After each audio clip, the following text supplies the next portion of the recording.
Hello, this is a quick crash course on basaloid neoplasms in the salivary gland when looking at salivary gland FNAs or salivary gland cytology. So first, just to begin with a quick recap of the second edition of the Milan system for reporting salivary gland cytopathology. Essentially, it's very similar to the first edition.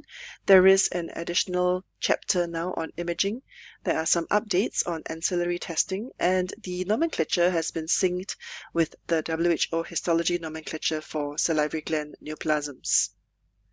So in this 2023 edition, basically, all the categories remain the same.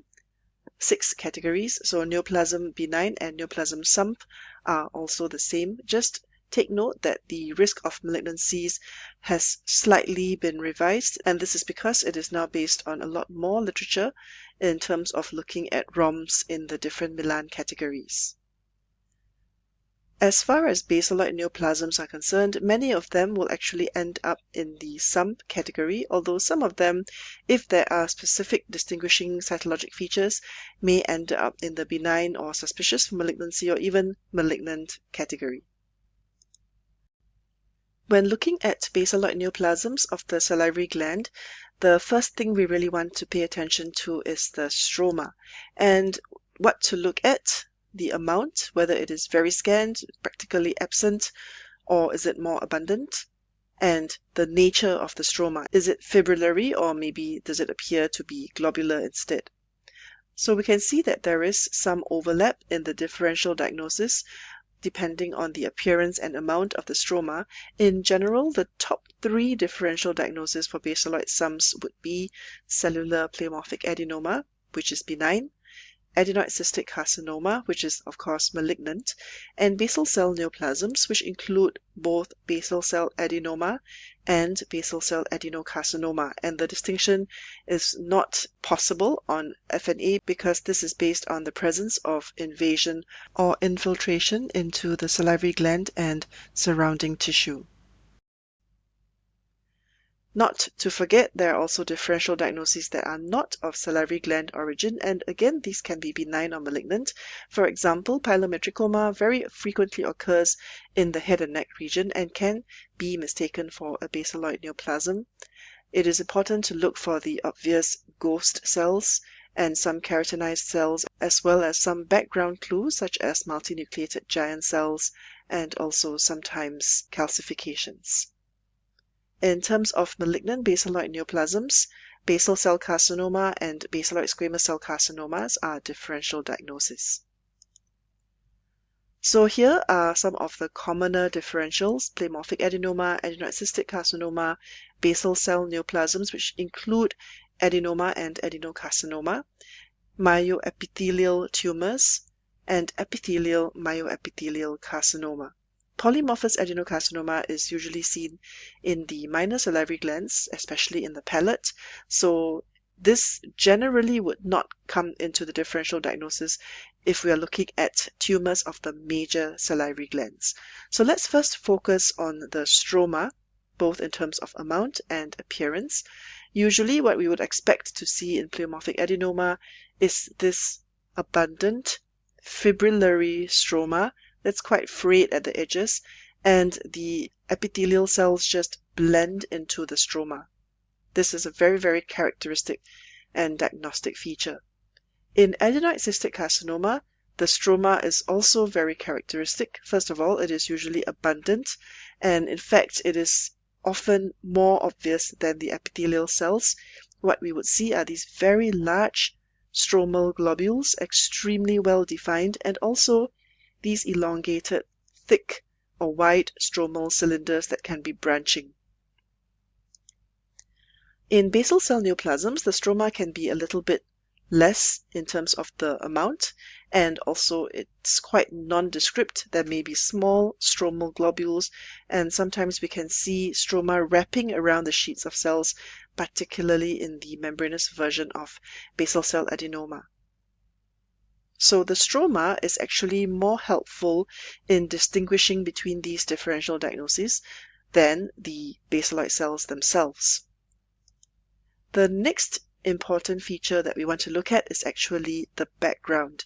So paying attention to the dispersed cells in the background, often in pleomorphic adenoma, we will see that these cells have intact cytoplasm and they can appear quite oval, or they can be plasmacytoid in shape with an eccentric nucleus and quite abundant, well-defined cytoplasm. This is very characteristic of pleomorphic adenoma. Both for adenoid cystic carcinoma as well as basal cell neoplasms, what we see in the background is more likely to be bare oval nuclei without the attached cytoplasm. So this can be quite useful as well when trying to distinguish between these three differential diagnoses. This is taken from the Milan 2023 second edition, and you can see that it has divided up the basaloid sumps into 4 categories: cellular basaloid neoplasm with scant fibrillary matrix. And because the matrix is fibrillary, definitely pleomorphic adenoma is in the differential diagnosis, as well as epithelial, myoepithelial carcinoma, basal cell neoplasms, and carcinoma XPA. Another category would be cellular basaloid neoplasm with high-line stroma. And you can see again that it is the stroma that distinguishes these 4 subcategories. And because of the presence of high-line globules, adenoid cystic carcinoma is an important differential diagnosis in this category. And then there is cellular basaloid neoplasm with mixed or other appearances of the matrix, and we have a mixed picture here. And then finally, cellular basaloid neoplasm with no or with minimal matrix. And the differential diagnosis is broader here.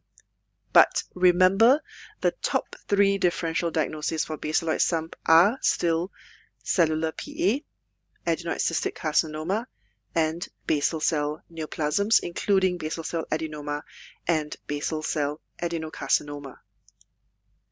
So here is a table that is adapted from the Milan book, and this is from the chapter on ancillary testing.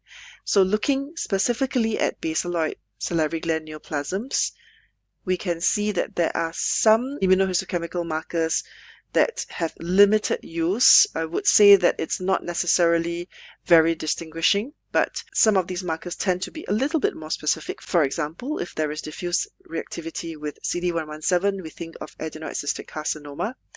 And if there is nuclear staining with beta-catenin, this can be seen in basal cell neoplasms. PLAG1 was initially thought to be very specific for pleomorphic adenoma. However, in the literature, it has now been shown to be positive in other neoplasms as well, hence it is not that specific. And similarly, MIP is often overexpressed in adenoid cystic carcinoma because of a gene fusion which increases its expression. Again, you can see that this is not a specific finding.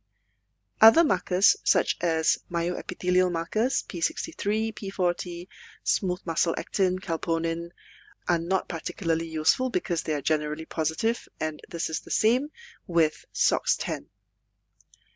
In terms of molecular testing, particularly in adenoid cystic carcinoma, the MIP-NFIB fusion or variant fusions are common. However, in most instances, these basaloid neoplasms are still difficult to definitively diagnose using IHC, and therefore they are often in the sump category.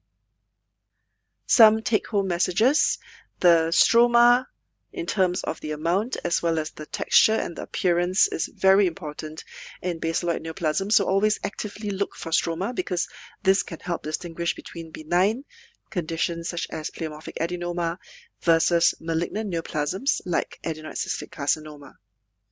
The background cells are also very useful. In pleomorphic adenoma, we often have plasmacytoid cells with intact cytoplasm in the background. Commonest 3 differential diagnoses would be cellular PA, adenoid cystic carcinoma, and basal cell neoplasms, including adenoma and adenocarcinoma. And immunohistochemistry is of limited use, although some markers such as MIP or CD117 can be quite useful. In the Milan category, most of them will go into sump, salivary gland neoplasm of uncertain malignant potential. Some, if you are able to actually find the very specific stromal or background features, can be put into benign neoplasm, suspicious or malignant categories. And before I end, I would just like to also mention that in this YouTube channel, in the playlist Cytopathology in Practice, there are many other videos on cytopathology. And if you are involved in pathology teaching or are interested in learning more about gross and microscopic features, Pathweb is our free online pathology resource. We have a pathology museum which contains more than 1,000 virtual pathology specimens such as this one, and they are all fully labeled or annotated. We also have many real-time quizzes which you can try out, and registration is completely free. The link is in the video description. Thank you.